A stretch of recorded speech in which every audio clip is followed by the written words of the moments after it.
Hello? Oh, hi Ava, how you doing? Good, good. Yeah, you need to build a diorama? You've talked to the right uncle. Oh, a rainforest? Okay, yeah, I can build that. How many tanks do you need? No, no tanks? You want to build a diorama without tanks? Oh, animals. Oh, okay. What's a mongoose? Anyways, get a shoebox and come on over this weekend and we'll do a really good diorama of a rainforest. See you then. Thanks.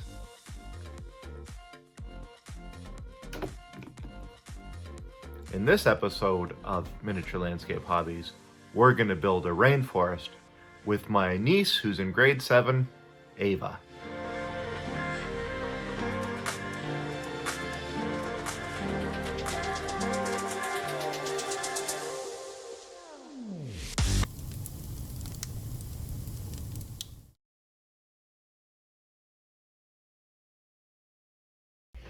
Joe Saunders here from Miniature Landscape Hobbies, working with my niece Ava on a fun project. We have to make a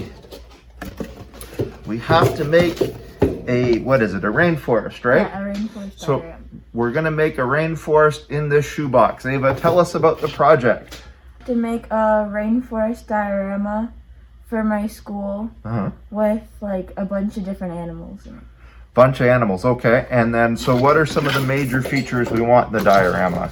Well, I know I want water and probably a lot of trees. Okay, water and trees, and then animals.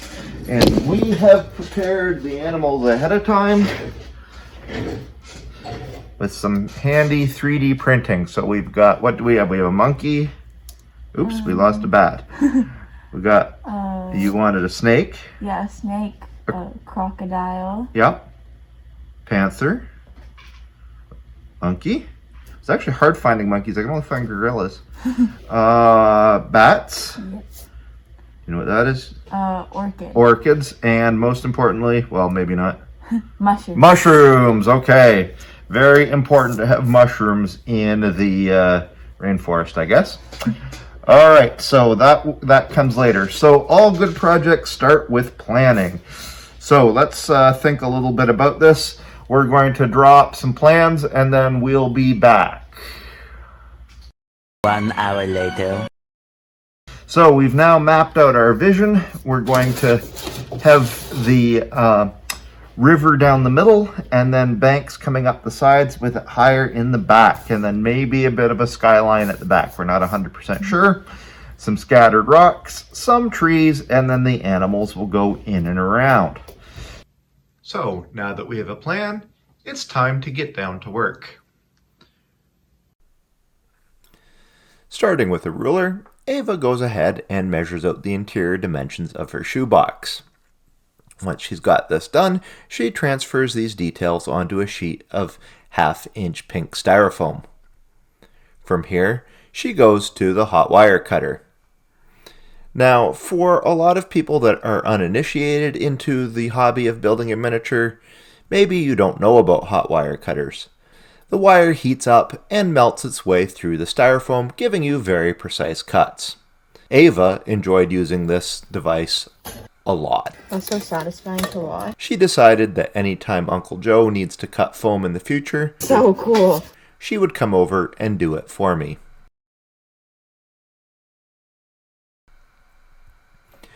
Once that was done, we take out the pink styrofoam, draw the river onto it, and getting out another foam cutting device, in this case a hot foam knife, Ava went ahead and cut an angle into the bank with a wavy pattern in it.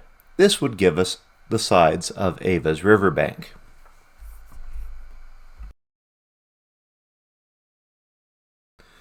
To increase the sense of depth and height in the diorama, Ava took some spare cut-offs from some of the pink styrofoam and glued them to the back. She then smoothed off the gradient between the two with some pieces of masking tape. With the basic structure designed, she now takes out some hot glue and glues the foam into the box. With things well in hand, Ava decided it was now time to move on to the landscaping. At this point, she also asked me what was in the grit mixture that I use. What's in it? Sandbox sand and kitty litter. Ew. Don't worry, it's not used. Anyway, to start, she laid down some masking tape over the spot where the river would go. And then, getting out some Mod Podge, she went ahead and brushed it on over the riverbanks and anywhere there would be dirt and mud. Following this, she then liberally sprinkled it with the sand and kitty litter mixture. While this was all still tacky, then Ava got out a spray bottle filled with rubbing alcohol and misted it over the top of the grit. Following this, she got out my trusty mixture of black acrylic paint, water, and Mod Podge. This is the soy sauce bottle from hell. Okay. In here is water, more rubbing alcohol, and black paint. She then applied this over top of the grit while it was still moist. Then we left it all to dry, and Ava got down to work painting the models of the animals. While this was going on, I went and prepared lunch.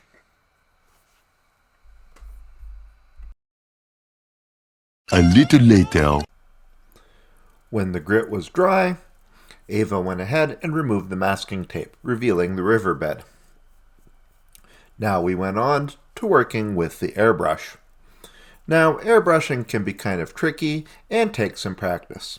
So she let me take the lead on it, but she watched over my shoulder and gave me all the instructions so that I fulfilled her artistic vision.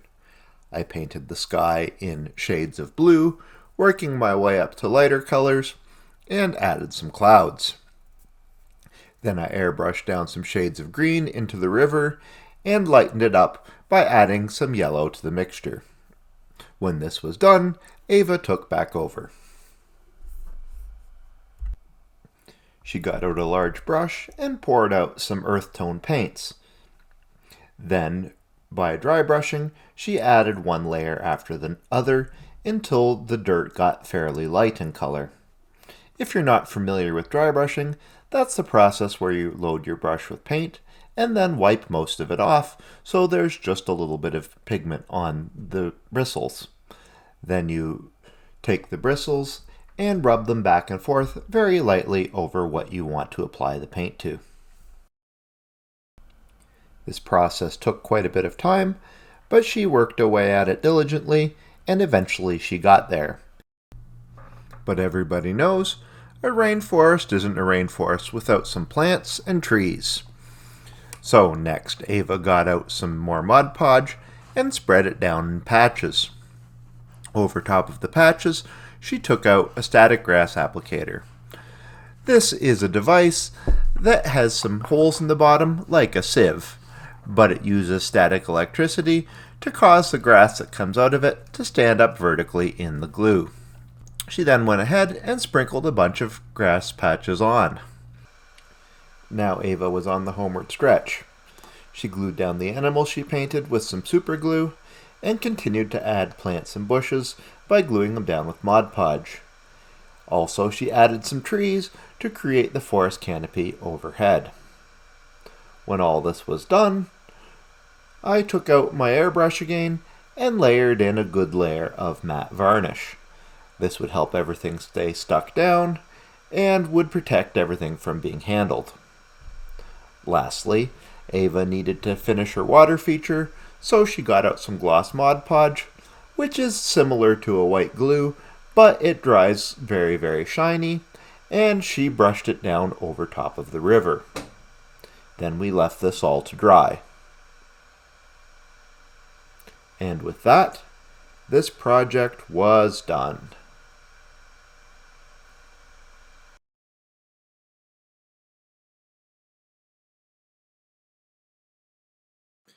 Miniature Landscape Hobbies is your source for miniature, terrain building, and diorama content, and we can't do it without your support.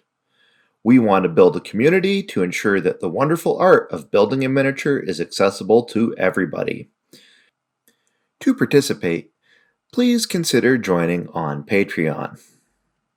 For $4 a month, our Patreon members benefit from 10% off at Joe Saunders Terrain in the Etsy store, 5% off paints and hobby supplies at Torchlight Games, free access to STL files, a mention in our credits, and early access to our videos. Please check it out and consider joining.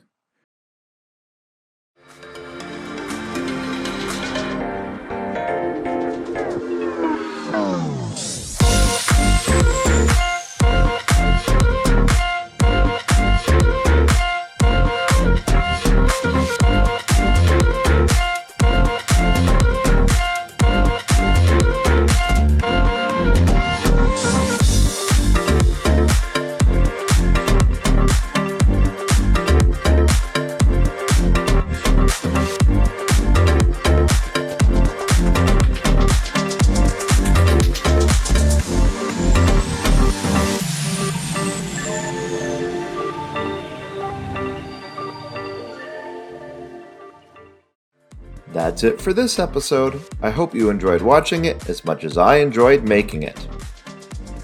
Please remember to subscribe, press the bell button so you get immediate notification on our videos, and until next time, remember to keep building life in miniature.